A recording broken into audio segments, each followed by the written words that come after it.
dan HAM Republik Indonesia. Ada 3 hal utama yang perlu saya sampaikan pada kesempatan apel virtual pagi hari ini. Yang pertama adalah menyangkut masalah COVID. Kemudian yang kedua adalah menyangkut masalah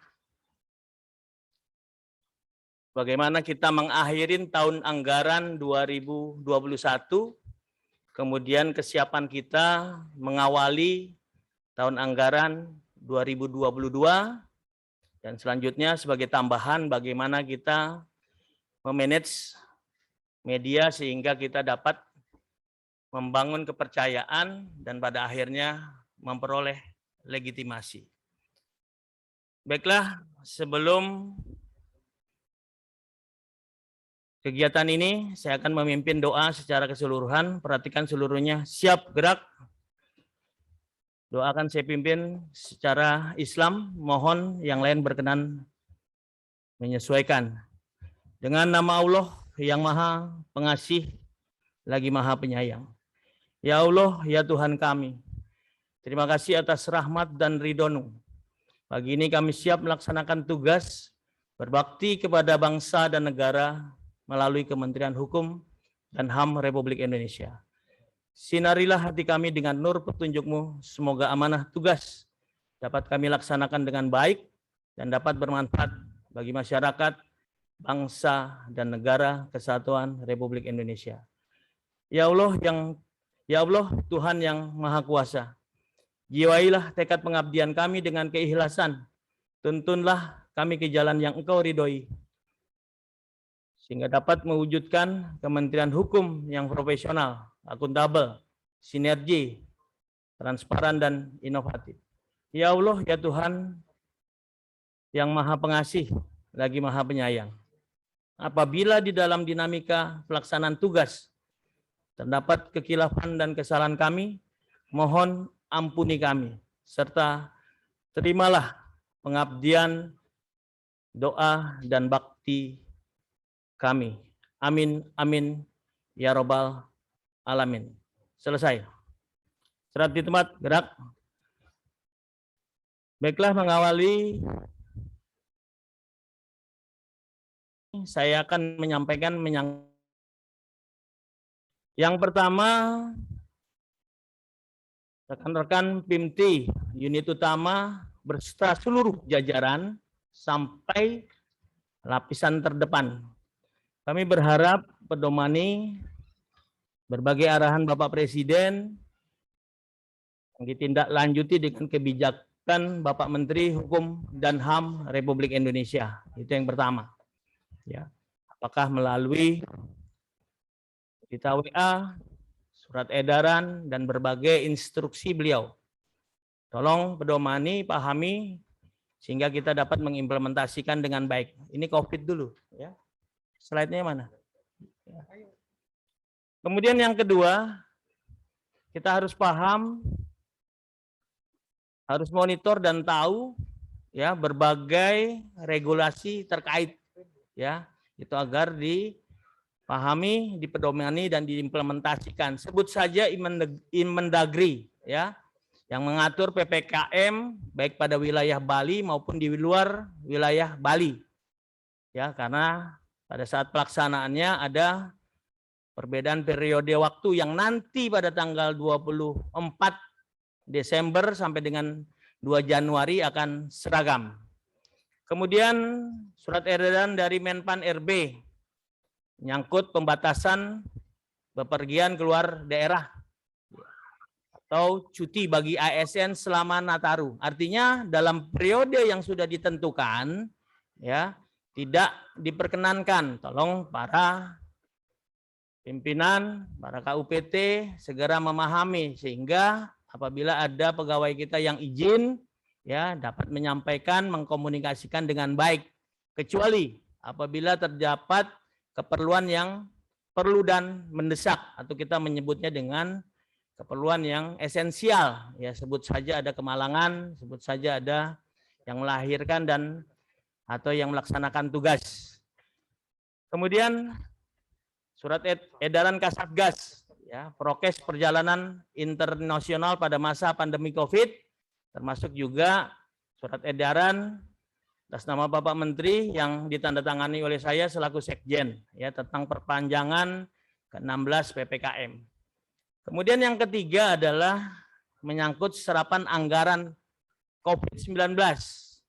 Ini masih belum sesuai dengan rencana. Ya.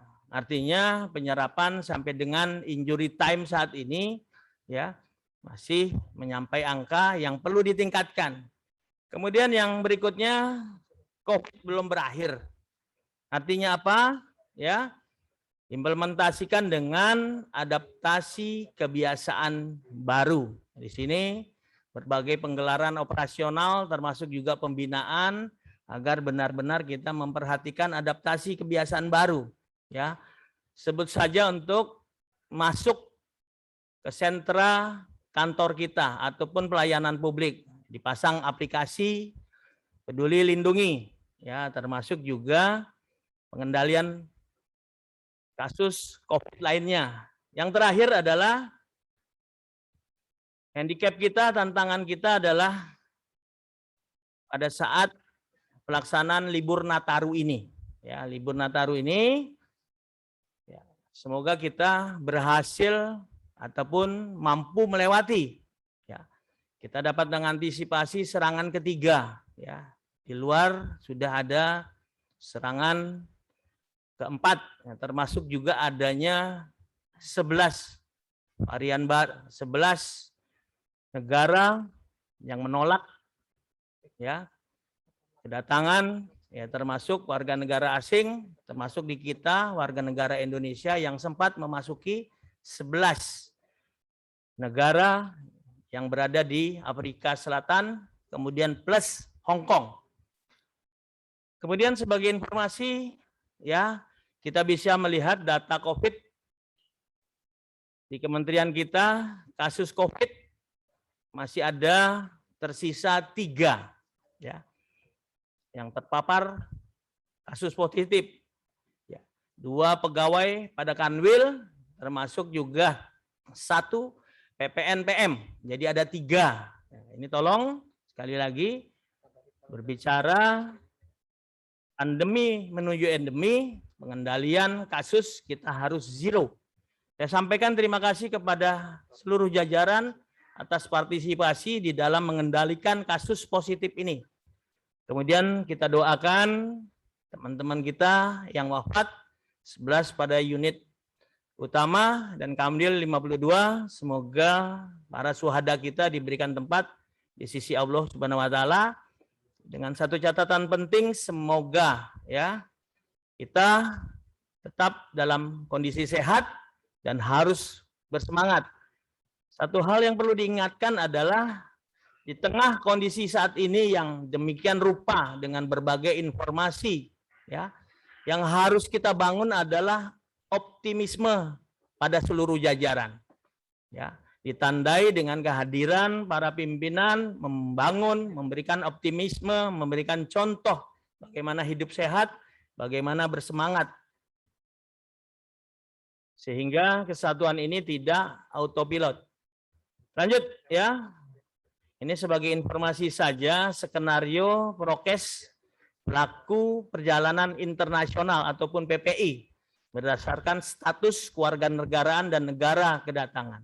Tadi yang saya sampaikan, ya, didasari surat edaran Dirjen Imigrasi yang pertama menyebutkan 8, kemudian dari hasil ratas, ya, berubah menjadi 11, ada perbaikan. Tolong hal-hal seperti ini rekan-rekan imigrasi menginformasikan ke kami. Jangan kami, ya, memonitoring dari media, ya. Akan menjadi cilaka ketika orang lain nanya, Pak, negaranya mana saja, Pak? Ya, kira-kira sederhana seperti itu. Di sana diatur, ya, bagaimana mekanisme karantina yang semula 3 hari, ya, kemudian juga berubah, ya, menjadi sekian hari. Ya, kita juga dari monitor apa yang disampaikan Bapak Luhut, ya, selaku pejabat yang berwenang dalam penanganan COVID. Ya, nanti bagaimana mekanisme umumnya, khususnya silakan rekan-rekan dari imigrasi menyampaikan. Lanjut. Kemudian pada kesempatan ini ya saya harapkan kembali dalam menyikapi pengakhiran tahun anggaran 2021. Ya. Kita ada berapa ukuran keberhasilan, sebut saja SMART, sebut saja IKPA, ya sebut saja bagaimana penyerapan kita. Bagaimana realisasi anggarannya, ya bagaimana kualitas dari hasil serapan dan realisasi anggaran sesuai apa tidak, termasuk juga berbagai instrumen lain, ya instrumen lain sebut saja WTP, ya sebut saja WBK, WBBM. Yang utama adalah dan penting adalah pertanggungjawaban kita paripurna, baik pertanggungjawaban secara administrasi, pertanggungjawaban keuangan, termasuk juga pertanggungjawaban secara fisik. Jadi bisa dipertanggungjawabkan, ya bisa dipertanggungjawabkan dalam periode waktu sampai kapanpun. Artinya jangan saat ini diperiksa tidak, kemudian di kemudian hari ada yang ngorek-ngorek, ya tidak paripurna, tidak sempurna. Itu saya harapkan di dalam kita mengakhiri tahun anggaran 2021. Kemudian menyikapi tahun anggaran 2022. Kita harapkan kita siap menyongsong tahun 2022. Ya. Yang pertama nanti akan digelar ya untuk menyikapi tahun 2022. Ya, kita harus ya, membuat resolusi dan itu ditampakkan di setiap kesatuan. Intinya adalah kita menjadi lebih baik dari tahun 2022. Coba slide-nya itu, ya, jangan terlambat. Ya. Tahun 2022 harus lebih baik dari sebelumnya, tahun 2021. Ya. Kita harus semakin pasti, semakin profesional dan seterusnya, semakin inovatif. Intinya seperti itu.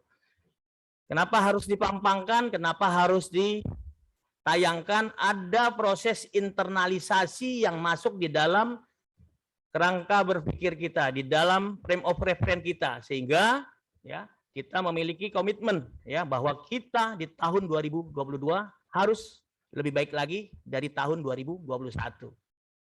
Ada beberapa adagium yang perlu saya sampaikan kepada rekan-rekan. Yang pertama, rencana yang baik tidak akan pernah mengkhianati hasil. Artinya yang selama ini terjadi depannya tidak terulang lagi. Sebut saja ketika menyusun rencana kerja, copy paste yang penting ya kita selesaikan saja, produknya sudah selesai, tetapi dalam perjalanannya bongkar pasang. Tolong sekali lagi ya rencanakan dengan baik. Jangan membenarkan yang biasa, tapi biasakanlah yang benar. Dilihat dari aspek perencanaan kita. Kemudian yang kedua, rencana yang baik tidak akan mencapai hasil yang optimal apabila kita seluruhnya tidak mempunyai komitmen. Kemudian di dalam gerak pelaksanaannya kita tidak konsisten, termasuk juga tidak memiliki rasa tanggung jawab. Intinya adalah mari kita implementasikan dengan baik berbagai aspek manajerial yang ada. Terakhir, ya menyikapi berbagai perkembangan situasi terkini. Kita tahu berbagai informasi yang ditayangkan. Artinya jangan hanya secara kasat mata kita melihat di darat saja, ya. Saya berharap tolong publikasikan berbagai narasi yang positif, ya. Karena apa? Di tengah kondisi saat ini berbagai informasi yang negatif apabila disampaikan secara berulang-ulang maka dianggap sebagai satu kebenaran. Jadi tolong kepada seluruh jajaran ya publikasikan berbagai narasi yang positif sehingga dapat menekan, dapat mengeliminir berbagai narasi yang negatif. Jangan sampai nanti ada labeling, jangan sampai nanti ada stempel berbicara kementerian kita, ya, ada yang menempel sesuatu yang negatif. Yang pertama langkahnya kita adalah dengan menarasikan, dengan mempublikasikan, dengan mengglorifikasikan berbagai berita positif, kita mencoba untuk meraih trust, meraih kepercayaan masyarakat. Ya, setiap kementerian ataupun lembaga pasti mengarah ke sana, pasti memiliki goal seperti itu. Jadi meraih ataupun membangun trust. Kemudian yang kedua, ya, apa harapannya? Memperoleh legitimasi dari umum, ya, sehingga pada akhirnya kita dapat memperoleh dukungan, ya, dapat memperoleh sokongan, ya, ada partnership, ya, ada sesuatu kerjasama yang positif, sehingga pada akhirnya kementerian kita ini tetap dibutuhkan oleh masyarakat. Berbanding terbalik, ya, kalau kita tidak menarasikan yang positif, selalu timbul yang negatif. Bisa ditebak kira-kira bagaimana ke depannya, ya. Masyarakat, ya, tidak membutuhkan kita lagi, ya. Secara keseluruhan, ya, kita bisa kira-kira lah. Demikian rekan-rekan, saya memanfaatkan waktu pada pagi hari ini untuk mengecek kesiapan, ya, mengecek kesiapan sebagai rasa syukur kita karena kita sehat, ngecek kesiapannya apakah hadir secara keseluruhan. Karena ini pembelajaran yang kemarin sebut saja pada saat peringatan Hari Pahlawan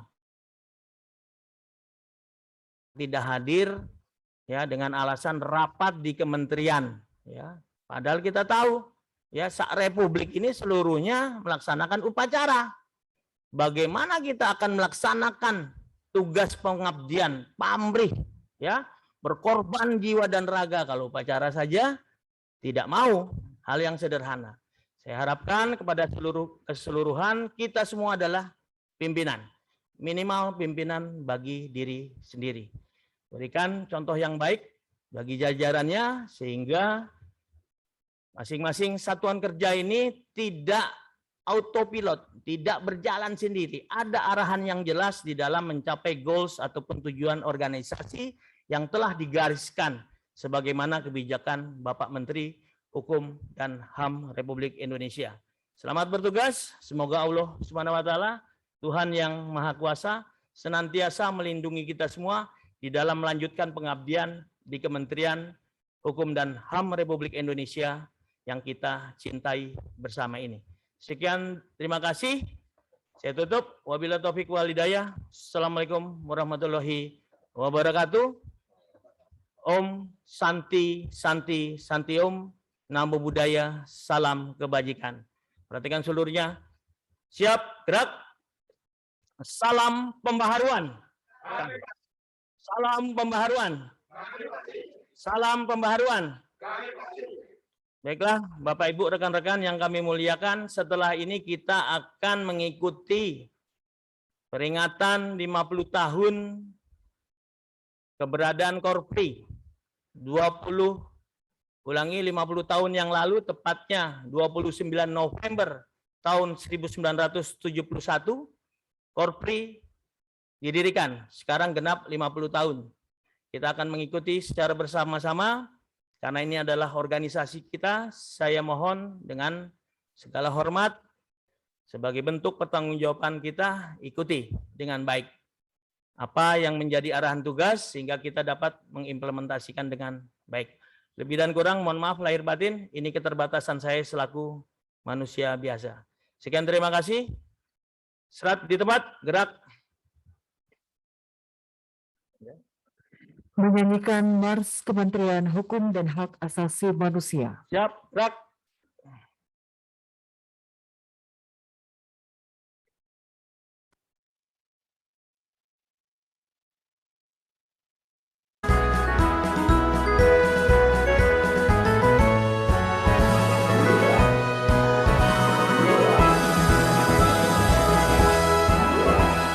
Satu kalau meningkatkan kinerja.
selamanya. Kementerian Hukum dan Hak Asasi Manusia, maju jaya untuk selamanya.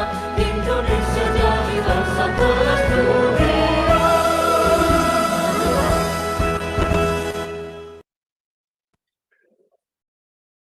Demikian apel virtual Pegawai Kementerian Hukum dan Hak Asasi Manusia. Pembina apel berkenan meninggalkan tempat apel.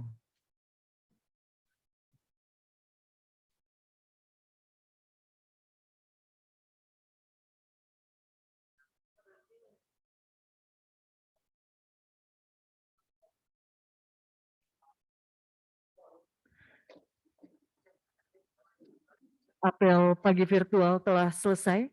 Bapak dan Ibu dapat meninggalkan tempat apel. Selamat pagi. Wassalamualaikum warahmatullahi wabarakatuh.